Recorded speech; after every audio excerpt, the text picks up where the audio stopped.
बोलिए कृष्ण कन्हैया लाल की। आनंद कंदम प्रभुदेव चंद्रम ब्रजेशरूपेण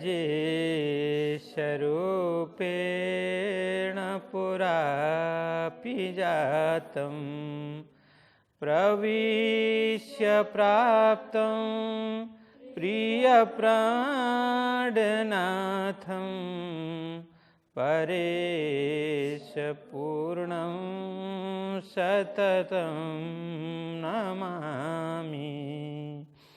ब्रह्मा प्रिया जागरणाय जाता सर्वस्वपाता भवसिन्धुत्राता विज्ञानदाता निजधर्मधाता दीनैकबन्धो शरणं प्रपद्ये दीनैकबन्धो शरणं प्रपद्ये।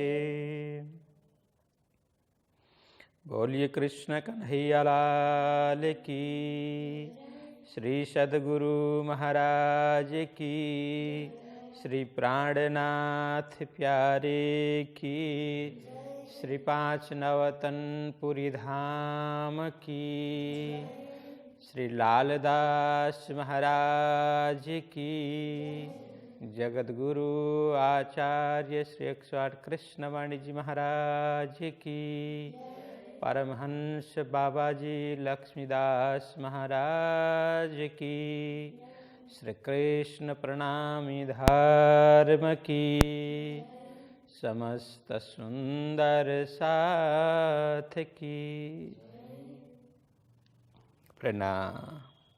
धर्म प्राण सुंदर साथ जी, अभी तक तीसरे प्रकरण की चर्चा हम सभी ने सुनी तालीम प्रशिक्षण के माध्यम से। जो सद्गुरु श्री देवचंद्र जी महाराज परमात्मा प्राप्ति के लिए, ब्रह्म तत्व अन्वेषण के लिए कहाँ कहाँ किस तरह से साधना करते हुए भोजनगर पहुँचे और भोजनगर में स्वामी हरिदास जी को उन्होंने गुरु बनाया। उनके साथ में रहकर वे किस प्रकार से साधना करते हैं, हरिदास जी की भक्ति किस प्रकार की है, ये सब चर्चाएं हम सभी ने वितक के तृतीय प्रकरण में श्रवण किए। अब हम चतुर्थ प्रकरण में प्रवेश करते हैं। तो आइए सभी मिलकर के अब आगे का प्रसंग हम आचमन करेंगे। तो सर्वप्रथम तृतीय प्रकरण की अंतिम चौपाई यहाँ दोहराते हैं। श्री महामति कहे साथ जी,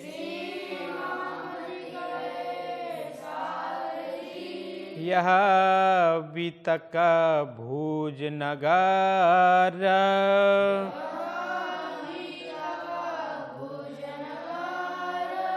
आगे इनके और कहूँ, वितक पहचान पर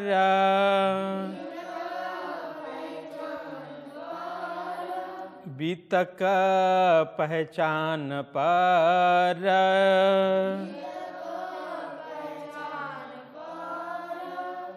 बोलो कृष्ण कन्हैया लाल की। बाल मुकुंद जी के दर्शन। अब चतुर्थ प्रकरण में बाल मुकुंद जी के दर्शन किस प्रकार से होते हैं हरिदास जी महाराज को, और आगे क्या क्या घटना घटती है, ये सब प्रसंग हम सुनेंगे। तो यहाँ कहते हैं, या समय एक हरिदास जी दिन नीको ठहराए कर। आप ध्यान से सुनेंगे एक एक शब्द को। यहाँ बोल रहे हैं या समय एक हरिदास जी। अब यह एक शब्द आया है। अब सीधा सीधा पढ़ने से हमें लगेगा कि एक हरिदास जी के लिए एक प्रयोग कर रहे हैं, ऐसा नहीं है। उसके लिए पीछे जाना पड़ता है कि या समय एक हरिदास जी दिन नीको ठहराए कर। दोनों का साथ में अर्थ करते हैं तब इसका अर्थ सही होगा। तो कहते हैं अब हरिदास जी ने एक दिन,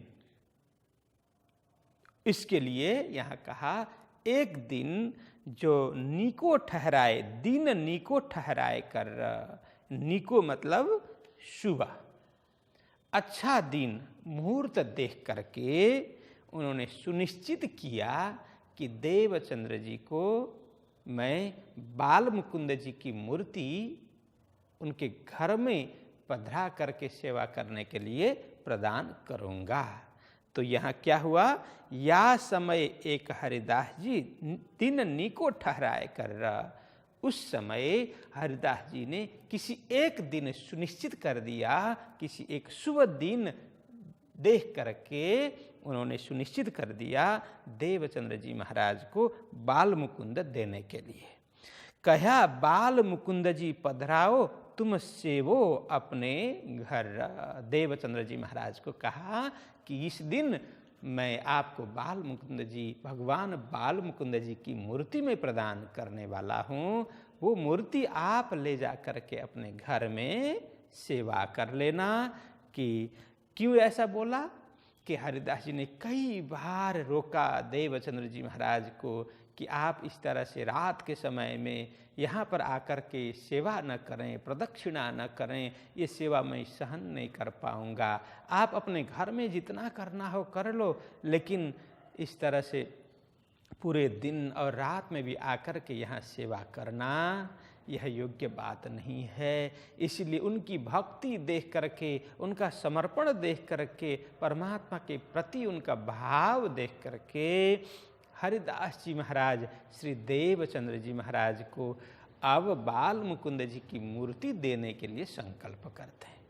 तो हरिदास जी महाराज के मंदिर में एक तो बांके बिहारी जी की सेवा होती थी और दूसरे बाल मुकुंद जी की सेवा होती थी। इसीलिए अब हरिदास जी महाराज ने बाल मुकुंद जी की सेवा देने के लिए शुभ संकल्प कर लिया। तो यहाँ कहते हैं दूसरी चौपाई में, ता दिन जो देखे सेवा में समय प्रात काल के स्वरूप तो देखे नहीं तब लगे तहाँ ढूंढने। अब जिस दिन के लिए हरिदास जी महाराज ने संकल्प किया था, देवचंद्र जी महाराज को बोला था कि देवचंद्र जी अमुक दिन में, अब किस दिन करके यहाँ उल्लेख नहीं है, इसीलिए जो दिन कहा था कि अमुक दिन में आप बड़े तैयारी के साथ में आना और बाल मुकुंद जी भगवान अपने घर में पधराना, जिस दिन के लिए बोला था उसी दिन प्रातःकाल जैसे ही हरिदास जी महाराज अपने मंदिर में जाते हैं, मंगला आरती के लिए जब तैयारी के लिए जब अपने मंदिर में जाते हैं, तो उस दिन की घटना यहाँ बोल रहे हैं।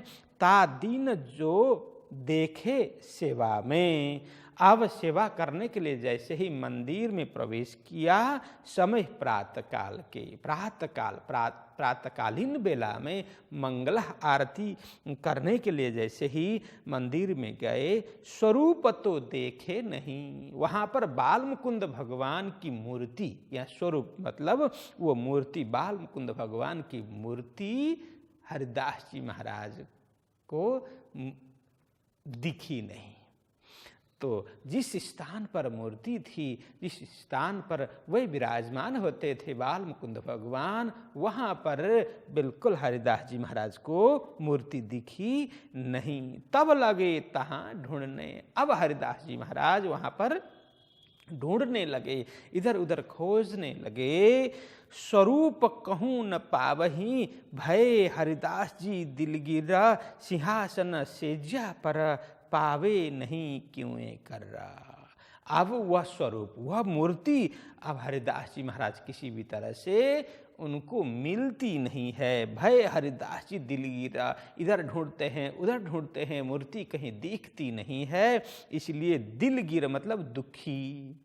यहाँ एक एक शब्द लिख लेना, सभी शब्द का अर्थ लिख लेना। हाँ, दिलगीर मतलब क्या है? दुखी हो गए। मूर्ति न मिलने से हरिदास जी महाराज बड़े दुखी हो गए। मैं कल पूछूंगा हाँ क्या क्या है। हाँ, तो जो पहले देखो प्रथम प्रकरण प्रथम चौपाई में निको मतलब शुभ, निको मतलब शुभ, अच्छा, अच्छा। ठहराए मतलब सुनिश्चित किया, ठहराना मतलब सुनिश्चित करना, और सेवो मतलब सेवा करना। एक प्रथम चौपाई में सेवो जो शब्द है उसका अर्थ है सेवा करना, और ता दिन का मतलब जो दिन निश्चित किया था वह दिन, उसके लिए ता दिन कहा है। तो स्वरूप मतलब बाल मुकुंद भगवान की मूर्ति। तो इसी तरह से यह तीसरी चौपाई में कहा स्वरूप कहूँ न पावही भय हरिदास जी दिलगिरा। भगवान बाल मुकुंद जी की मूर्ति न मिलने से वे बड़े दुखी हो गए। दिलगिर मतलब दुखी होना, बड़े दुखी हो गए। सिंहासन से ज्या पर पावे नहीं क्यों है कर रहा। सिंहासन में बार बार देखते हैं, वहाँ भी भगवान बाल मुकुंद जी दिख नहीं रहे हैं। और सेज्या में भी देखिए, सेवा का ये भाव होता है कि भगवान को सिंहासन में तो सजा करके, श्रृंगार करके, वस्त्र आभूषण सभी पहना करके, सुसज्जित करके वहाँ पर रखा जाता है। लेकिन जैसे पौड़ावनी करते हैं, सेज्या में उनको सुलाया जाता है, पौड़ाया जाता है। इसीलिए हरिदास जी कभी सिंहासन में देखते हैं, कभी सेज्या में देखते हैं, कहीं सेज्या में विश्राम तो नहीं कर रहे हैं, यह भाव उनका होता है। सेज्या में देखते हैं, कभी सिंहासन में देखते हैं, लेकिन दोनों जगह उन्हें मूर्ति मिलती नहीं है। इसीलिए कहते हैं लगे पूछने घर में, यहाँ कोई तो आया नहीं। अब परिवारजनों, परिवार के सदस्यों को पूछने लगे हरिदास जी महाराज, अरे सुनते हो क्या, यहाँ कोई बाहर का कोई आदमी, बाहर के कोई लोग तो आए नहीं है ना, आए नहीं थे ना, इत्यादि करके पूछते हैं। यहाँ कोई तो आया नहीं, यहाँ कोई आया तो नहीं था। तब जवाब तीन ने दिया, या तीन ने मतलब उन घर के सदस्यों ने, हरिदास जी महाराज के घर के परिवारजनों ने, सदस्यों ने वहाँ पर जवाब दिया। क्या जवाब दिया? यहाँ किनकी ताकत जो आए? अरे महाराज, यहाँ कौन आ सकता है?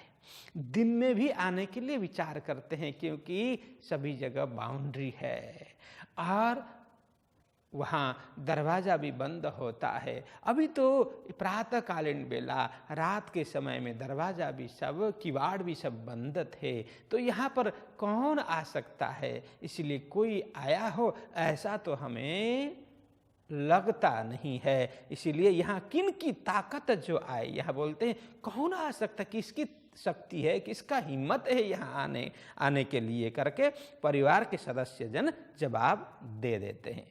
तो आगे कहते हैं हरिदास जी विस्मय भये, सेवा बिहारी जी की कर रहा। बाल मुकुंद जी को ढूंढत पूछत पस हुए यूं कर रहा। अब सभी जगह ढूंढ रहे हैं हरिदास जी महाराज, मूर्ति नहीं मिल रही है। घर के परिवारजनों को, सदस्य जनों को पूछा, उन्होंने भी कहा हमने किसी को आते हुए भी नहीं देखा, और हमें लगता नहीं है कि वो कोई इस तरह से अंदर आ सकता है, कोई किसी की आने की हिम्मत नहीं है। तो महाराज बाहर के आदमी, तो बाहर के कोई लोग आए हों ऐसा तो संभव नहीं है। जब ऐसा सुना हरिदास जी महाराज बड़े विस्मय हो गए। तो कहाँ गए? तो बाल मुकुंद भगवान गए तो कहाँ गए? हरिदास जी विस्मय भय, विस्मय मतलब आश्चर्यचकित होना। जी महाराज चकित हो गए, तो मूर्ति गई तो गई कहाँ, तो किस तरह से ये सब घटना घटी, तो वे बड़े आश्चर्यचकित हो जाते हैं। सेवा बिहारी जी की कर रहा, अब क्या करें, सेवा का समय हो गया, अब दोनों बांके बिहारी जी और बाल मुकुंद जी की दोनों की सेवा बड़े भाव से करते थे। आज बाल मुकुंद जी मिल नहीं रहे हैं, इसलिए जैसे सेवा का समय हो गया तो उन्होंने बांके बिहारी जी की सेवा कर ली, आरती कर ली सब। लेकिन आरती के बाद में, सेवा के बाद में भी बाल मुकुंद जी को ढूंढत पूछत, सभी जगह ढूंढते हुए पूछते हुए फिर रहे हैं।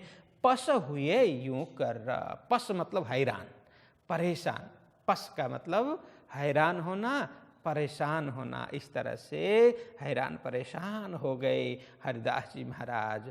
इन समय आए पहुँचे श्री देवचंद्र जी घर से, यह हकीकत सुन के दिलगीर हुए मन में। अब इतने में समय प्रातः काल का हो गया, उजाला हो गया, प्रभात हो गया था, इसलिए देवचंद्र जी महाराज भी बड़े उत्साहित थे। अरे आज तो मुझे बाल मुकुंद जी अपने घर में पधराना है, घर में ले आना है करके वे बड़े उत्साहित थे, आनंदित थे।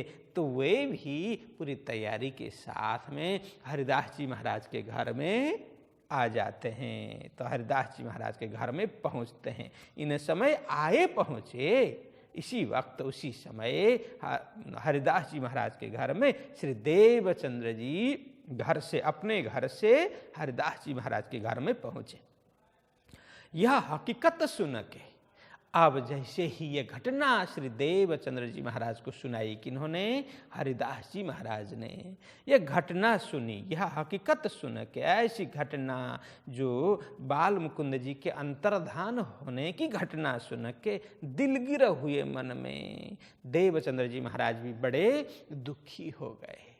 उन्होंने सोचा कि मेरे कारण से मुझे शायद उन्होंने अयोग्य समझा होगा, इसीलिए वे अंतर ध्यान हो गए। ये घटना सुन करके देवचंद्र जी महाराज बड़े दुखी हो गए और हरिदास जी सो लगे बातें करने, यह चिंता तुम जिन करो भाई चूक हमसे। हरिदास जी महाराज को बोलने लगे कि गुरुदेव अब आप चिंता ना करें, इसमें आपकी कोई कमी नहीं है। तो यहाँ कहते हैं यह चिंता तुम जिन करो, हे गुरुदेव आप चिंतित मत होना, आप परेशान मत होना, चिंता मत करना। क्यों? क्योंकि भाई चूक हमसे, मेरे से कोई भूल हो गई, मेरे में कोई कमी रह गई है, इसीलिए मुझे अयोग्य जान करके मेरी भूल के कारण से बाल मुकुंद जी भगवान अंतर्ध्यान हो गए, हमसे दूर हो गए, वे मेरे यहाँ जाना नहीं चाहते हैं, इसीलिए मुझे अयोग्य मान करके, अयोग्य समझ करके वे मुझसे दूर हुए हैं। इसलिए गुरुदेव आप दुखी मत होना। इस तरह से यहाँ बोलते हैं, तुम तो हमको दे चुके, वस्तु आई थी हम पास, यह हमारी भूल है जो टूटी हमारी आशा। आगे कहते हैं देवचंद्र जी महाराज, गुरुदेव आपने तो मुझे ये वस्तु मुझे दे दी थी, मुझे समर्पण कर दिया था, और तुम तो हमको दे चुके, आपने तो मुझे दे ही दिया था, वस्तु आई थी हम पास। ये वस्तु यहाँ मतलब है ये मूर्ति, बाल मुकुंद जी भगवान की जो मूर्ति है वो तो अब आपने तो मेरे नाम कर दी थी, मुझे देने के लिए संकल्प आपने कर ही लिया था, इसलिए वो वस्तु, वो मूर्ति वो तो मेरे पास आ ही गई थी। यह हमारी भूल है, किसी भूल के कारण से, किसी कमी के कारण से, किसी कारण से वो मूर्ति अंतर्ध्यान हो गई, इसीलिए गुरुदेव मेरी तो अब आस ही टूट गई। अब यहाँ बोलते हैं जो टूटी हमारी आस, अब मेरी आस है वो मेरी टूट गई है, मेरे कमी के कारण से ही ये सब घटना घटी। तो हरिदास जी माने नहीं, प्रसाद न लेऊं लगार, जब मैं दर्शन करूं तब मोहे होए करार।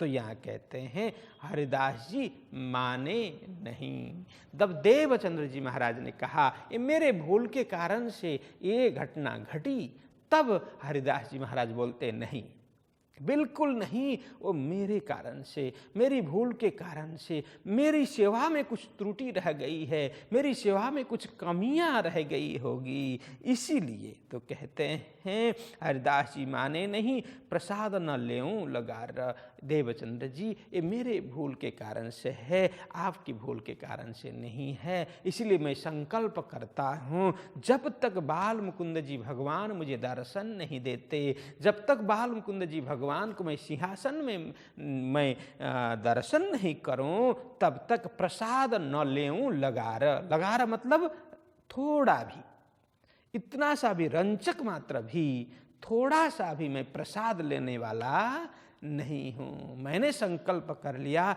मैं प्रसाद नहीं लेऊंगा, थोड़ा सा भी प्रसाद मैं ग्रहण नहीं करूंगा। जब मैं दर्शन करूं तब मोए होए करार। जब मैं दर्शन करूंगा किनके, बाल मुकुंद भगवान के जब मैं दर्शन करूंगा तब करार होगी, मतलब मुझे शांति होगी, मुझे आनंद होगा। तब मोहे मतलब मुझे, होए होगा, करार मतलब शांति होगी, मुझे तभी शांति मिलेगी।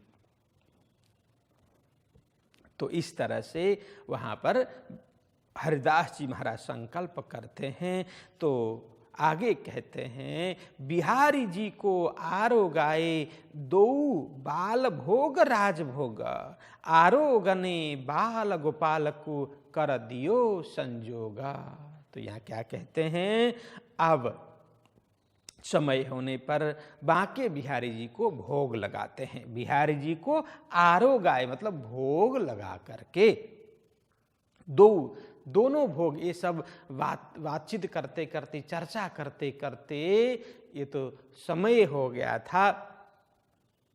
प्रथम प्रहर बीत गया, फिर द्वितीय प्रहर भी बीतने वाला था, इसीलिए दोनों बाल भोग का भी समय हुआ और राजभोग का भी समय हुआ। इसीलिए दो कहने का मतलब दोनों भोग लगा दिए, बाल भोग और राजभोग, दोनों भोग वहाँ लगाया।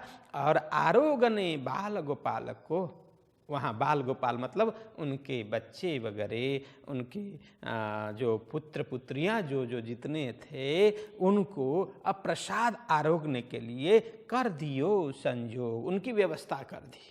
अपने परिवारजन जो छोटे छोटे बच्चे वगैरह हैं उनके लिए तो वो प्रसाद भी व्यवस्था कर दी और उनके लिए भोजन की भी व्यवस्था कर दी। लेकिन स्वयं संकल्प करते रहे जब तक भगवान बाल मुकुंद जी मुझे मिलेंगे नहीं, मुझे दर्शन नहीं देंगे, तब तक मैं प्रसाद रंचक मात्र भी, थोड़ा सा भी प्रसाद भी मैं ग्रहण नहीं करूँगा। इस तरह से उन्होंने संकल्प कर लिया। घर में सब लोगों ने और हरिदास जी ने करने लगे सब एकादशी श्री देवचंद्र जी तीन समय। 11वीं चौपाई में बोल रहे हैं। तो घर में सब लोगों ने, हरिदास जी महाराज के साथ साथ और हरिदास जी महाराज और घर के सारे परिवार, जो बच्चों को छोड़ करके सभी ने क्या किया, करने लगे सब एकादशी। यह एकादशी मतलब क्या है, एकादशी में व्रत उपवास करने की हमारी शुद्ध परंपरा है। सभी लोग एकादशी में, वो कई लोग निर्जल एकादशी करते हैं, कई लोग निराहार एकादशी करते हैं। मतलब निराहार मतलब भोजन नहीं करना, ध्यान से सुनना, मैं ये पूछूंगा, ठीक है। निराहार मतलब आहार नहीं करना, निराहार एकादशी मतलब भोजन नहीं करना, भोजन किए बगैर उपवास करना। और निर्जला एकादशी मतलब पानी भी नहीं पीना। ये दोनों प्रकार से करते हैं। एक तो बिना पानी पिए 24 घंटे बिना पानी पिए रहते हैं, उसको निर्जला एकादशी बोलते हैं। और कई लोग पानी पीते हैं लेकिन भोजन नहीं करते, उसको निराहार एकादशी बोलते हैं। तो करने लगे सब एकादशी। अब यह एकादशी तिथि नहीं थी, लेकिन अब सबने भूखे रहने का संकल्प किया ना, इसीलिए वो एकादशी बोल रहे हैं। सबने घर के बड़े लोगों ने हरिदास जी के साथ साथ में उनकी धर्मपत्नी वगैरह जो बड़े थे, उनके जैसी उम्र के, और जो बच्चे को छोड़ करके, बालकों को छोड़ करके सभी ने एकादशी की, मतलब सब ने अब भोजन नहीं करने का संकल्प कर लिया। तो यहाँ कहते हैं करने लगे सब एकादशी श्री देवचंद्र जी तीन समय। देवचंद्र जी महाराज भी, उन्होंने भी एकादशी की, मतलब व्रत किया, भोजन उन्होंने भी नहीं किया। और कहते हैं प्रसाद न लियो घर में भयो बीतीत दिन, यहाँ हरिदास जी बैठे रहे दुख पाया अति मगन। अब इधर हरिदास जी महाराज और उनके परिवारजन भी भोजन किए बगैर बैठ रहे हैं, उधर देवचंद्र जी महाराज भी भोजन किए बगैर उन्होंने भी उपवास कर लिया, संकल्प कर लिया मैं भी भोजन नहीं करूँगा करके। तो प्रसाद न लियो घर में, किसी ने भी भोजन प्रसाद नहीं लिया। भयो बीतित दिन, पूरा दिन कुछ खाए पिए बगैर व्यतीत हो गया, पूरा दिन। यहाँ हरिदास जी बैठे रहे दुख पाया अति मगन। यहाँ बैठे रहे मतलब ऐसे ही इधर उधर करके बैठे नहीं, मंदिर के आगे वे ध्यान में बैठे हैं, संकल्प किया, पलाठी वार करके बैठे हैं, जब तक मुझे भगवान बाल मुकुंद जी दर्शन नहीं देंगे तब तक मैं न पानी पीऊँगा, न भोजन करूँगा, न प्रसाद ही ग्रहण करूँगा। इस तरह से वो बिल्कुल ध्यान में बैठ गए हरिदास जी महाराज। दुख पाया अति मन, क्योंकि मन में दुख है ना, कितनी पीड़ा है कि इतने सालों में ऐसी घटना कभी घटी नहीं, आज इस प्रकार की घटना घटी। अपने सिंहासन से बाल मुकुंद जी गायब हैं, अंतर ध्यान हैं, उन्हें बहुत ही अधिक पीड़ा हो रही है, इसलिए मन में दुखी होकर के वो संकल्प लेकर के बैठे, जब तक मुझे दर्शन नहीं देंगे तब तक मैं न पानी पीऊँगा न भोजन ही करूंगा। इस तरह से बैठे रहे। यूं करते मध्य रात भई बीतीत, जब हरिदास जी बैठे हते कछु आंख मिची तब। इस तरह से पूरा दिन व्यतीत हो गया, संध्याकालीन संध्या भी व्यतीत हो गई और मध्य रात भी बीत गया। मध्य रात मतलब कितने बजे को मध्य रात बोलते हैं? 12 बजे। जैसे सुबह ये मंगला आरती के समय में ये घटना घटी थी, पूरा दिन और रात भी मध्य रात बीत गई। मतलब यूँ करते मध्य रात भई बीतीत, जब 12 भी बज गए, मध्य रात भी बीत गई। हरिदास जी बैठे हते, जिस स्थान पे बैठे थे ध्यान मग्न होकर के, कछु आँख मिची तब, तो उनकी आँखें थोड़ी सी लग गई, मतलब तंद्रा लग गई। आँख थोड़ी सी मिची, मतलब यहाँ तंद्रा होना, झपकी आना, जैसे हम पूरे सोए भी नहीं है लेकिन जागृत भी नहीं है। तहाँ आए बाल मुकुंद जी साक्षात दियो दर्शन, अहो प्रभु जी कहाँ गए हते हम ढूंढत कल्पे मन। बोलो कृष्ण कन्हैया लाल की। तो यहाँ पर मध्य रात व्यतीत होने के बाद उनकी आंखें थोड़ी लग गई, तंद्रा अवस्था में पहुंच गए। वैसे तो ध्यान में बैठे हुए थे, लेकिन आंख थोड़ी सी तंद्रा अवस्था में वे झपकी आ जाती है।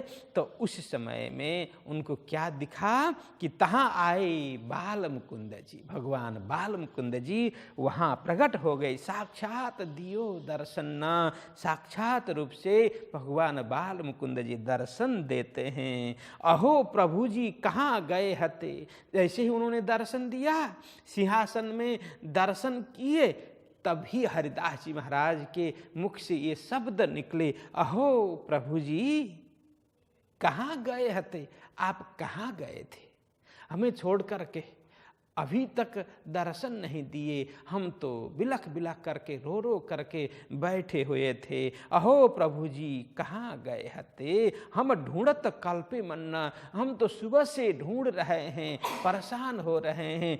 कल्पे मतलब व्याकुल होना, मन व्याकुल हो रहा है, बड़ा दुखी हो रहा है, ढूंढ ढूंढ करके आपके दर्शन बगैर बेचैन हो गया है मन। इस तरह से हम बड़े दुखी हो गए हैं। प्रभु जी आप कहाँ गए थे। इस तरह से पूछते हैं। तो जैसे ही पूछा उत्तर प्रत्युत्तर आता है। क्या आता है? कहा हम तो उतही बैठे हते, तो तुम क्यों न दियो दीदार। तो यहां कहते हैं कहा हम तो उतही बैठे हते। हरिदास जी मैं कहीं गया ही नहीं हूं, जहां मेरा स्थान है वहीं तो मैं बैठा ही था, कहीं गया ही नहीं था, वहीं तो बैठा था मैं। तो इतने सुनने के बाद हरिदास जी महाराज कहते हैं तो तुम क्यों न दियो दीदार, यदि वहीं आप वहीं विराजमान थे तो दर्शन क्यों नहीं दिए, मुझे दर्शन क्यों नहीं हुए। तो इस तरह से पूछते हैं। तब इतने पूछने के बाद मुझे दर्शन आप क्यों नहीं दे रहे थे, मुझे दर्शन किस लिए नहीं हो रहे थे। जब हरिदास जी ने इस तरह से पूछा तब जाकर के वो बाल मुकुंद जी भगवान क्या बोलते हैं, कहीं मोको पधरावते थे श्री देवचंद्र जी के द्वार। हे हरिदास जी मेरे दर्शन न देने का कारण आप सुन लो। इसीलिए किस लिए कि आप मुझे देवचंद्र जी महाराज के घर में पधराने वाले थे, देवचंद्र जी के घर में देने वाले थे। आप यहाँ से हटा करके क्या कर रहे थे, देवचंद्र जी को ये प्रदान करने वाले थे मुझे। कहीं मोको मतलब मुझे पधरावते थे, पधराने वाले थे। कहाँ? देवचंद्र जी के द्वार। यहाँ द्वार मतलब वो द्वार के लिए नहीं बोल रहे हैं, घर के लिए बोल रहे हैं। ये तो प्रास मिलाने के लिए, क्योंकि ऊपर दीदार है इसीलिए नीचे द्वार रख दिया गया। अथवा घर भी कर सकते थे, श्री देवचंद्र जी के घर भी कर सकते थे। ये द्वार का मतलब घर समझ लेना, ठीक है। तो देवचंद्र जी महाराज के घर में आप पधरा रहे थे, इसीलिए सो तुमको इन स्वरूप की भई नहीं पहचान, मैं इनकी सेवा न सह सकूं ना सह सकूं एहसान।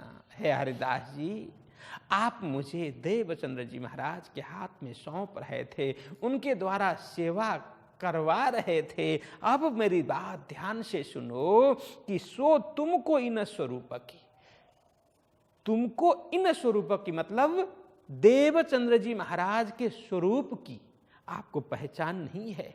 वो कौन शक्ति है उनके अंदर ये आप नहीं जानते, मैं जानता हूं सब कुछ, इसीलिए आप ध्यान से सुनना। सो तुमको इन स्वरूप की, इन मतलब देवचंद्र जी महाराज के स्वरूप की आपको भई नहीं पहचान, आप जानते नहीं, आप पहचानते नहीं हैं। मैं इनकी सेवा न सह सकूं।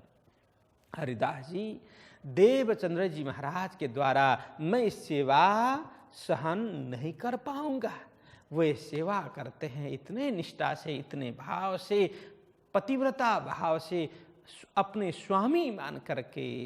ऐसे महान आत्मा जो देवचंद्र जी महाराज के अंदर जो आत्मा विराजमान हैं, उनके द्वारा मैं मेरी सेवा सहन नहीं कर पाऊंगा, मैं सेवा करवा नहीं सकता। ना सह सकूं एहसान, एहसान मतलब उपकार, उनका उपकार मैं सहन नहीं कर पाऊंगा। तो इसका स्पष्टीकरण होगा। तो इस तरह से बोल, जो दिलगीर होए श्री देवचंद्र जी, ये बात सुन के तो वस्त्र सेवा दीजियो, तुम मोहे न दीजो इन्हें, तुम मोहे न दीजो इन्हें। यहाँ पर प्रसंग चल रहा है, जब बाल मुकुंद जी अंतर्ध्यान हो गए तब प्रकट होने के बाद हरिदास जी महाराज को समझाते हैं कि हे हरिदास जी आप मुझे श्री देवचंद्र जी के हाथ में दे रहे हैं, वे ले जाकर के मंदिर में पधराएंगे और मेरी सेवा करेंगे। अभी मैं जो प्रसंग बोल रहा हूँ वो ध्यान से श्रवण करना कि मुझे देवचंद्र जी को मत देना। तो हरिदास जी ने कहा कि मैंने तो वचन दे दिया है, आपकी सेवा देवचंद्र जी महाराज को प्रदान करने के लिए मैंने वचन दे दिया है, तो वे दुखी होंगे। तब बाल मुकुंद जी कहते हैं, जो दिलगीर होए श्री देवचंद्र जी, ये बात सुन के, अब मेरी सेवा न देने की बात सुन करके यदि श्री देवचंद्र जी दिलगिर मतलब दुखी होंगे तो वस्त्र सेवा दीजियो, तुम मोहे न दीजो इन्हें। तो आप वस्त्र सेवा प्रदान करना। किनकी सेवा, किनके वस्त्र?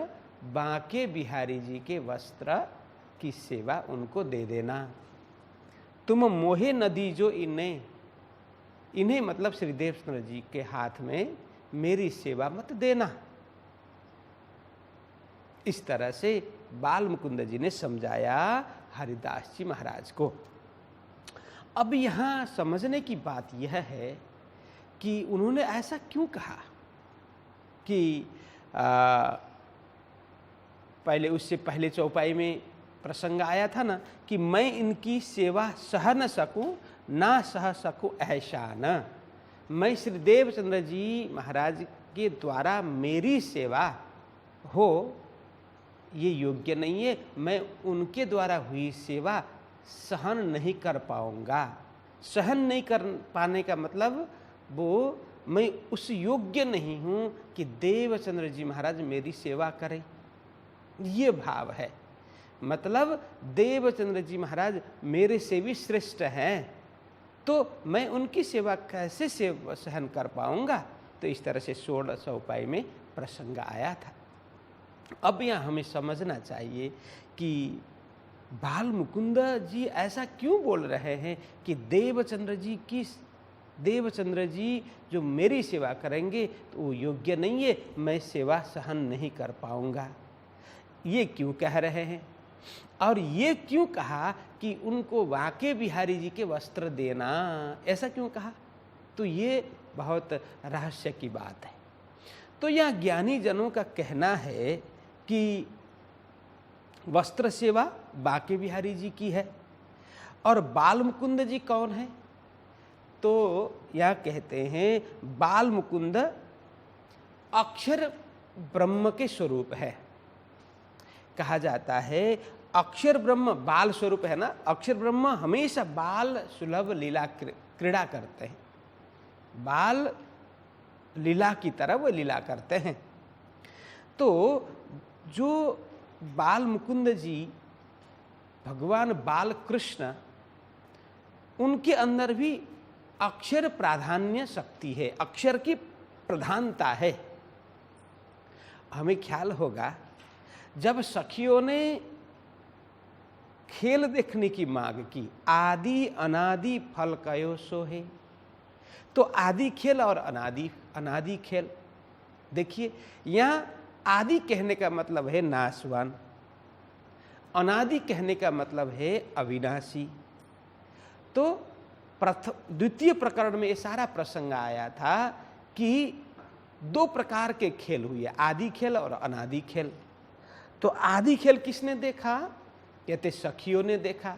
तो सखियों ने परमधाम में क्या देखने की चाह प्रकट की थी कि अक्षर ब्रह्म के द्वारा होने वाली दुखरूपी खेल, जिसको प्रपंच बोला, मायावी खेल, ये देखने की चाह सखियों ने प्रकट की थी। और अक्षर ब्रह्म ने भी चाह की थी, इच्छा की थी। क्या की थी? तो कहते हैं कि अक्षर ब्रह्म ने ऐसी अभिलाषा की थी कि रंग महल के अंदर हमारे धाम धनी श्री राज जी अपने सखियों के साथ में किस प्रकार की लीला करते हैं, ये देखने की, ये अनुभव करने की चाहत प्रकट की थी अक्षर ब्रह्म ने। तो अब दोनों की मनोरथ, दोनों की मनोकामनाएं पूर्ण करने के लिए, दोनों मतलब सखियों ने जो आदि खेल, नाशवान खेल देखने की इच्छा प्रकट की, उसको पूर्ण करने के लिए अक्षर ब्रह्म ने अनादि खेल मतलब रंग महल के अंदर होने वाली दिव्य रास का आनंद का अनुभव करने के लिए अक्षर ब्रह्म ने चाहत प्रकट की थी। तो दोनों को पूर्ण करने के लिए श्री राज जी ने पूरी योजना बनाई, है ना। तो जब ब्रज में प्रकट हुए तो ब्रज में सखियों को पहले लीला दिखानी थी, मायावी लीला, दुखरूपी लीला ब्रज में दिखानी थी। तो ब्रज है काल माया का ब्रह्मांड। तो काल माया के ब्रह्मांड में सखियों ने वो दुख रूपी लीला देखी, किंतु वहां धनी का साथ में होने के कारण उनको दुख का इतना अनुभव नहीं हुआ। फिर भी कुछ न कुछ तो हुआ। कुछ भी हो, वो लीला विशेष करके आदि लीला कही जाती है, जो माया की लीला कही जाती है, जिसको अक्षर प्राधान्य लीला, क्योंकि अक्षर द्वारा की गई लीला है। तो श्री कृष्ण जी के अंदर अक्षरातीत धाम धनी की शक्ति है ही। अक्षरातीत श्री कृष्ण की शक्ति ब्रज में प्रकट हुए, जो बालक नंद घर में अथवा कहो देवकी के द्वारा वसुदेव देवकी के घर में अथवा जेल में प्रकट होने वाले बालक, जिसका नाम बाद में श्री कृष्ण होता है। तो अक्षरातीत श्री कृष्ण की शक्ति उन श्री कृष्ण में भी आ जाती है। लेकिन ये लीला विशेष करके सखियों को दिखाने के लिए, सखियों को अनुभव कराने के लिए अक्षर द्वारा की गई लीला कही जाती है, इसलिए अक्षर प्राधान्य लीला, जिसको आदि लीला कहा। तो इधर अब उसके बाद में रास की लीला कौन सी है कि अक्षरातीत प्राधान्य लीला, उनको रंगमहल के अंदर सखियों के साथ में होने वाली दिव्य लीला का रसास्वादन, आनंद का अनुभव अक्षर को कराना था। इसीलिए रास के ब्रह्मांड, जिसको योग माया कहा, उसमें केवल माया शब्द है, वहां माया नामक कोई लेस मात्र भी माया नहीं है।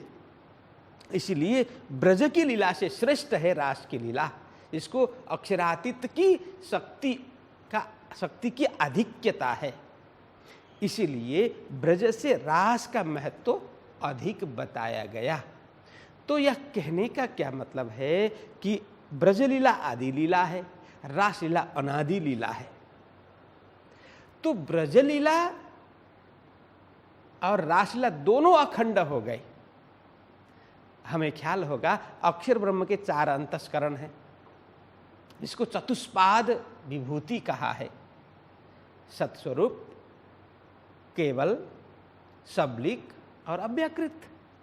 उसमें भी ज्ञानी जन कहते हैं कि सत्स्वरूप के 3 स्वभाव हैं। ये सत्स्वरूप के ही 3 स्वभाव है, केवल, सबलिक और अव्याकृत। अब केवल और सबलिक में ब्रज और रास अखंड हो गए। वो नित्य अनादि स्वभाव कहा जाता है उसको। अब अव्याकृत क्या है? तो बोलते हैं जीव और प्रकृति का स्थान है, बोलते हैं अव्याकृत को, जिस पर जो ब्रज एवं रास दोनों केवल और सबलिक में अखंड हो गए थे। उस अखंड ब्रजरास का प्रतिबिंब अव्याकृत में पड़ा। कहते हैं उसी अव्याकृत में पड़ा हुआ प्रतिबिंब, उसको ही बाल मुकुंद कहा है। उसकी ही सेवा, उन्हीं बाल मुकुंद की सेवा हरिदास जी किया करते थे। इसीलिए बाल मुकुंद जी ने कहा कि श्री देवचंद्र जी तो साक्षात श्यामा स्वरूपा है, उनके अंदर श्यामा जी की शक्ति है, तो उनसे तो मैं शक्ति में कम हूं, उनका तो सेवक समान हूं। क्योंकि बाल मुकुंद जी में अक्षर प्राधान्य लीला है, इसीलिए अक्षर से तो अक्षरातीत बड़े हो गए ना। तो श्यामा अक्षरातीत की अर्धांगिनी है, तो श्यामा, साक्षात श्यामा बाल मुकुंद जी की सेवा कैसे कर सकती है? इसीलिए उन्होंने कहा नहीं नहीं, मेरी सेवा मत देना। सेवा देना ही है तो किन की सेवा देना? बांके बिहारी जी के वस्त्र सेवा देना, क्योंकि बांके बिहारी स्वयं राज्य की शक्ति संपन्न है। राज्य की शक्ति की आधिक्यता बांके बिहारी जी में है, इसीलिए वस्त्र की सेवा देना। इस तरह से ये सब प्रसंग समझाया, ये थोड़ा समझने योग्य है। तो दूसरा प्रसंग ये भी कहते कि वस्त्र सेवा देने का क्या मतलब है? तो कहते हैं जब श्री कृष्ण जी ब्रज से, जब ब्रजरास की लीला पूरी करके जब मथुरा जाते हैं, वहाँ पर कंस को कंस का वध हो गया, माता पिता को छुड़ाया गया और अपने नाना को फिर राजगद्दी में रखा गया। सब कुछ होने के बाद में उन्होंने ग्वाल भेष उतार करके नंद बाबा को दिया था। फिर उन्होंने यमुना जी में स्नान किया था। उसके बाद में राजशाही वस्त्र आभूषण उन्होंने पहना था। तो जो बागा वस्त्र उन्होंने नंद बाबा को दिया था, वो नंद बाबा ने वो बागा वस्त्र संभाल करके नंद बाबा ब्रज में ले आए थे। तो ये परंपरागत हित हरिवंश होते हुए वही वस्त्र की सेवा करने की परंपरा थी। तो हरिदास जी महाराज के पास में वो परंपरा से वो उनके गुरु ने वहाँ के बिहारी के वस्त्र उनको दिए गए थे।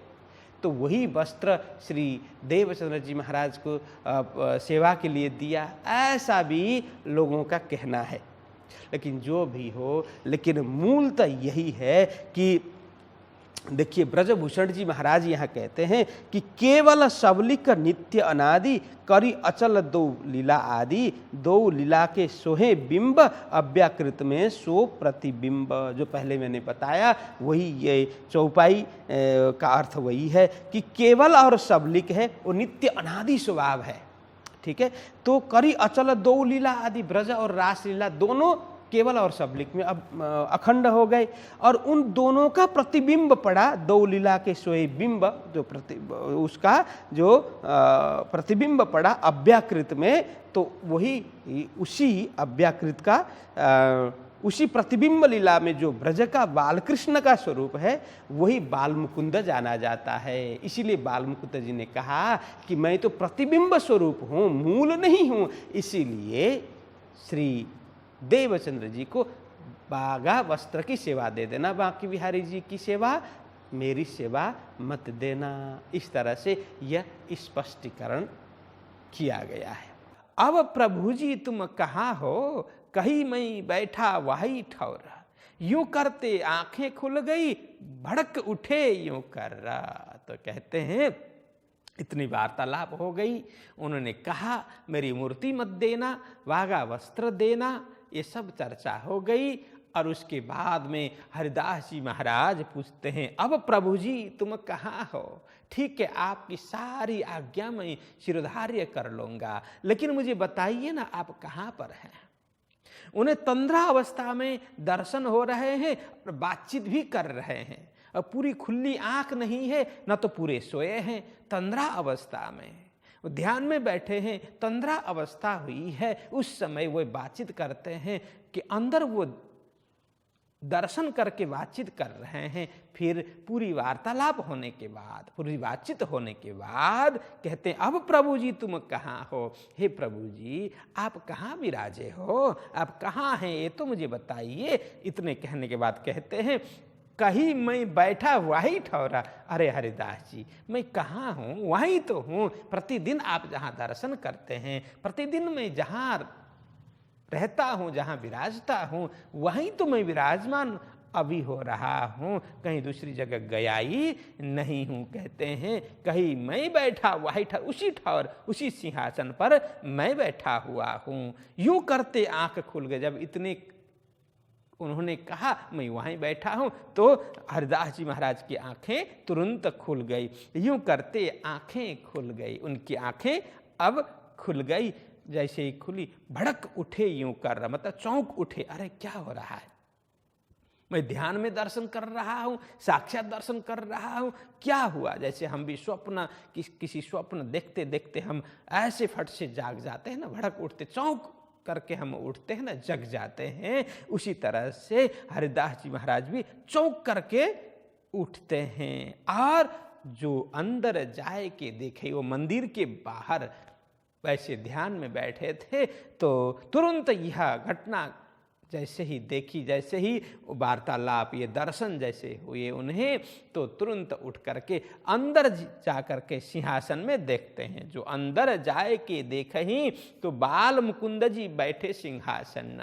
बाल मुकुंद जी भगवान तो अपने आसन पर वहाँ पर विराजमान हैं। तो फिर चरणों लगे बार बार दंडवत प्रणाम करते हैं, प्रफुल्लित होकर के, उल्लसित होकर के, प्रसन्न मुद्रा में, खुशी खुशी में, आनंद उल्लसित होकर के उनका मन बड़ा आनंदित हो गया, क्योंकि अब 24 घंटे लगभग होने आए थे। 24 घंटे पहले अंतर ध्यान हुए, भगवान बाल मुकुंद जी पुनः अब सिंहासन में उन्हें दर्शन हो गए बाल मुकुंद जी के, तो उनका मन बड़ा प्रफुल्लित हो गया, बड़ा आह्लादित हो गया। इसीलिए ये देख करके बार बार शरण लगते हैं, बार बार प्रणाम करते हैं, दंडवत प्रणाम करते हैं।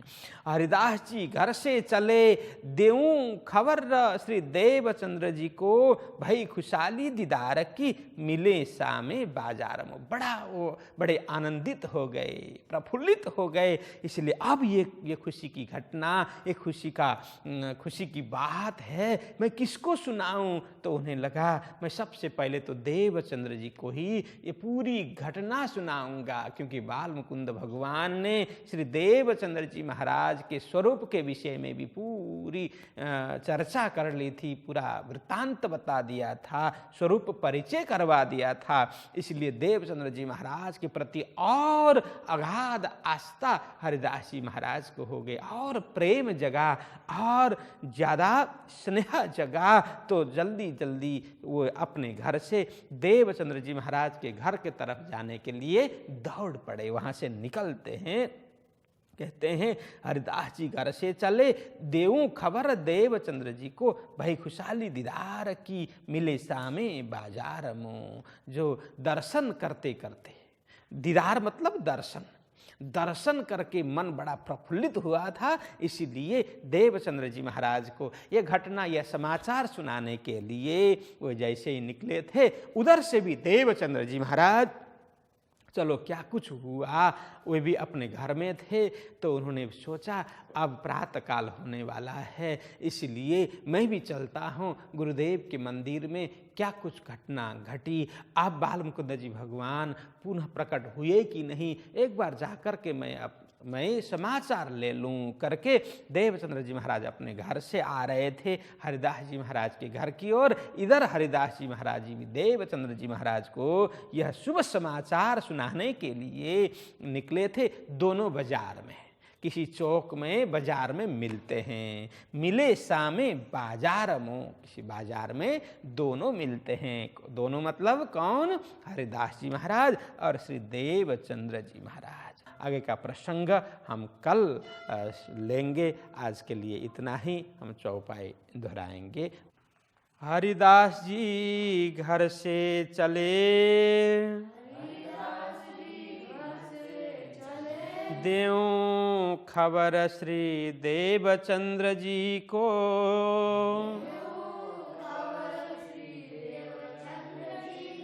भाई खुशहाली दीदार की, मिले सामे बाजार में, मिले सामे बाजार में। बोलिए कृष्ण कन्हैया लाल की, श्री सद्गुरु महाराज की, श्री प्राणनाथ प्यारे की, श्री पांच नवतन पुरी धाम की, जगत गुरु आचार्य श्री 108 कृष्णमणि जी महाराज की, समस्त सुंदर साथ की। प्रणाम।